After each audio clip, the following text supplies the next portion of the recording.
বড় একটা মাঠ, মাঠের ওপারে ঘন বন। এক ছিল কাক, সে খাবারের খোঁজে বনে যেতে চাইলো।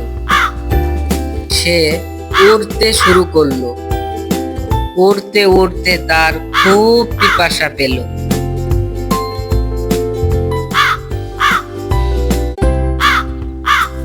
সে এদিক ওদিক তাকালো পানির খুঁজে।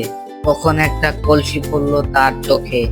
সে খুব খুশি হলো, উড়ে গিয়ে বসলো কলসির উপর। সে দেখলো পানি কলসির তলায়। কাক ঠোঁট ঢুকিয়ে দিল কলসিতে, কিন্তু নাগাল পেল না। কাক তখন কলসিটাকে কাত করতে চাইলো, কিন্তু পারল না। তাই পানিও খাওয়া হলো না। তার খুব দুঃখ হলো। সে এদিক ওদিক তাকালো, কাছেই দেখতে পেল অনেক নুড়ি।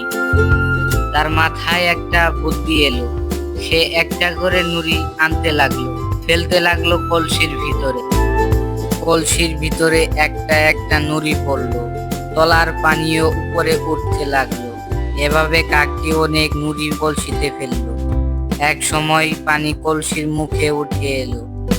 তখন কাকটি পান ভরে পানি পান করলো। তার পিপাসা মিটলো। কাক খুশি মনে ডানা ঝাড়া দিল, তারপর উড়াল দিল বনের দিকে।